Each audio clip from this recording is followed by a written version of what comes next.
Perkenalkan, saya Salsabila Humaira Adisa dengan nomor BP 201010862026. Pada video kali ini, saya akan menjelaskan materi mengenai konsep diri dalam komunikasi interpersonal.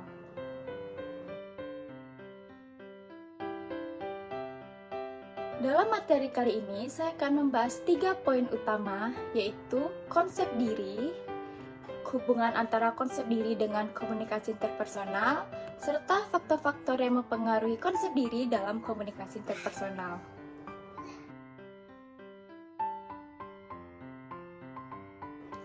Materi yang pertama adalah konsep diri. Konsep diri sendiri memiliki kaitan yang sangat erat dengan diri individu. Konsep diri merupakan semua bentuk kepercayaan, penilaian, serta perasaan yang diyakini oleh seseorang individu terhadap dirinya sendiri, dan juga tentang bagaimana penilaian orang lain terhadap dirinya yang ia percayai. Konsep diri juga akan memberikan sebuah gambaran yang menentukan bagaimana seseorang mengelola informasi yang ia dapatkan. Perilaku yang dilakukan seseorang sangat dipengaruhi oleh konsep diri yang ia miliki. Konsep diri memiliki 5 aspek, yaitu yang pertama adalah diri fisik. Aspek ini menggambarkan bagaimana individu memandang kondisi kesehatan, badan, dan penampilan fisiknya.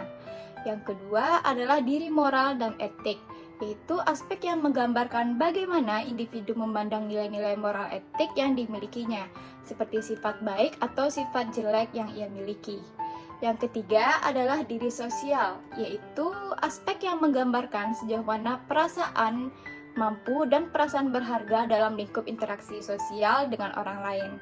Yang keempat adalah diri pribadi, yaitu aspek yang menggambarkan perasaan mampu sebagai seorang pribadi dan evaluasi terhadap kepribadiannya atau hubungan pribadinya dengan orang lain. Yang terakhir atau yang kelima yaitu diri keluarga, yaitu aspek yang menggambarkan perasaan berarti dan berharga dalam kapasitasnya sebagai anggota keluarga.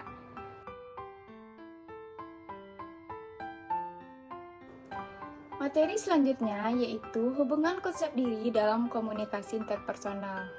Komunikasi interpersonal memiliki pengertian yaitu komunikasi yang terjadi antar dua orang atau lebih. Sedangkan konsep diri merupakan salah satu faktor yang sangat menentukan dan juga sangat penting dalam komunikasi interpersonal. Hal tersebut karena setiap orang umumnya bertingkah laku sesuai dengan konsep dirinya. Dan konsep diri sendiri terbagi menjadi 2 bagian, yaitu konsep diri positif serta konsep diri yang negatif. Menurut William D. Brooks dan Philip Imbert, konsep diri negatif memiliki beberapa tanda. Salah satunya adalah jika seseorang tersebut memiliki konsep diri yang negatif, maka ia cenderung mudah merasa tersinggung atau marah ketika dikritik. Sedangkan untuk konsep diri yang positif biasanya ditandai dengan bagaimana kemampuan seseorang ketika menghadapi masalah.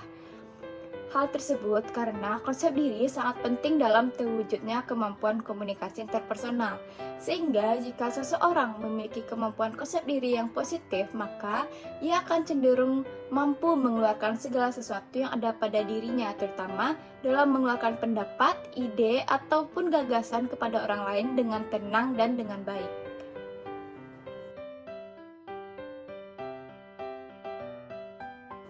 Materi yang terakhir yaitu tentang faktor-faktor yang mempengaruhi konsep diri dalam komunikasi interpersonal.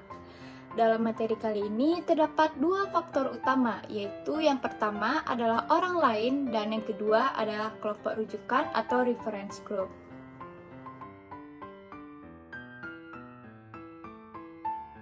Dalam membentuk konsep diri, orang lain memiliki pengaruh yang sangat dominan. Dalam hal ini, orang yang paling dekat dengan kita biasanya disebut sebagai significant others, yaitu orang-orang yang memiliki pengaruh yang sangat kuat dalam membentuk konsep diri seseorang.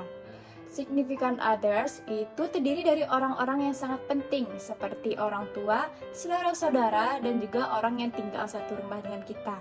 Hal ini karena lingkungan keluarga biasanya merupakan tempat pertama bagi seseorang untuk membentuk konsep diri yang ada dalam dirinya.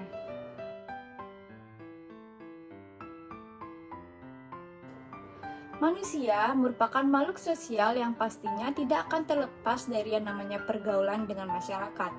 Setiap kelompok biasanya memiliki aturan dan norma yang berbeda. Ada kelompok yang secara emosional mengikat kita dan sangat berpengaruh terhadap pembentukan konsep diri kita. Kelompok inilah yang disebut sebagai kelompok rujukan.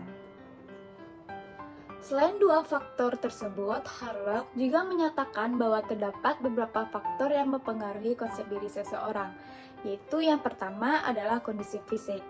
Perihal kesehatan pada fisik seseorang sangat mempengaruhi seorang individu, karena banyak orang yang merasa bahwa kondisi fisik yang berbeda dapat mempengaruhi cara pandang individu dan pada akhirnya akan mempengaruhi konsep diri mereka.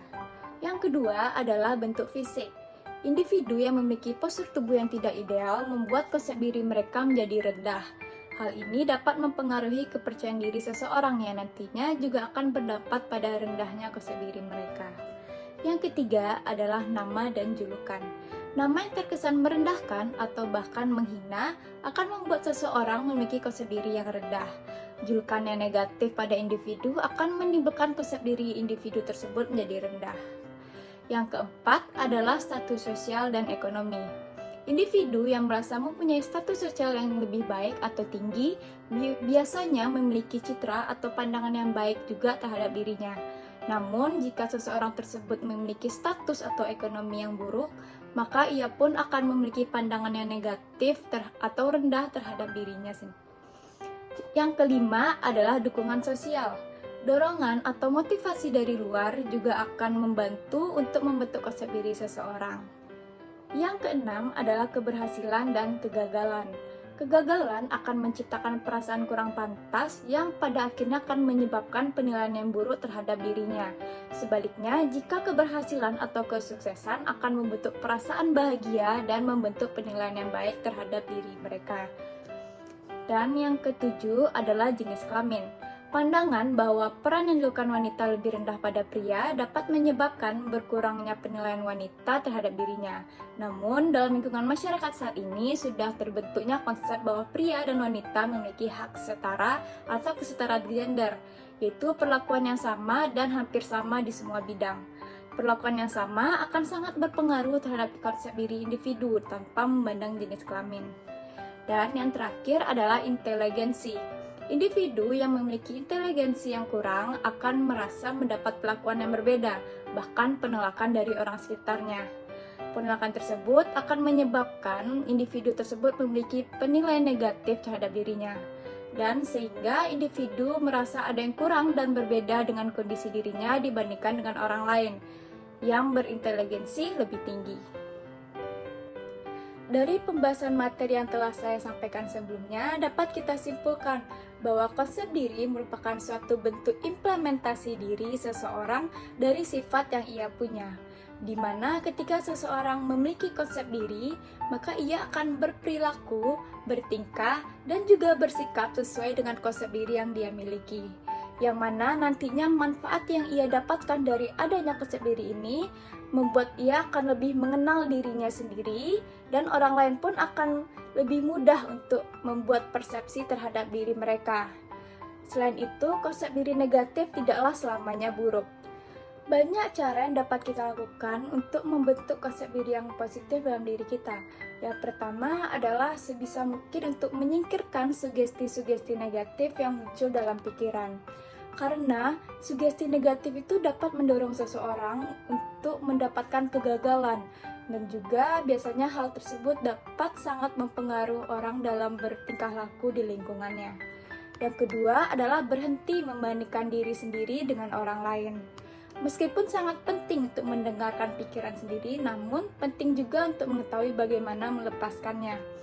Pikiran manusia dapat menjadi alat utama untuk menyiksa diri sendiri. Oleh karena itu, memutar pikiran negatif secara berulang-ulang dalam kepala kita sendiri hanya akan menarik kita ke dalam lubang keputusasaan dan membuat kita tidak percaya diri untuk menatap dunia.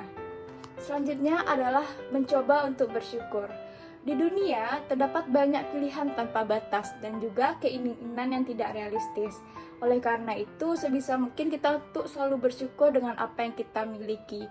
Agar dengan itu kita dapat menghindarkan pemikiran-pemikiran negatif yang ada dalam diri kita. Selanjutnya adalah berpenampilan menarik.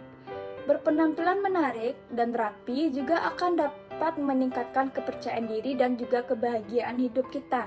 Dan juga ingatlah untuk membajakan diri secara teratur, sehingga hal tersebut dapat menimbulkan konsep diri yang positif dalam diri kita.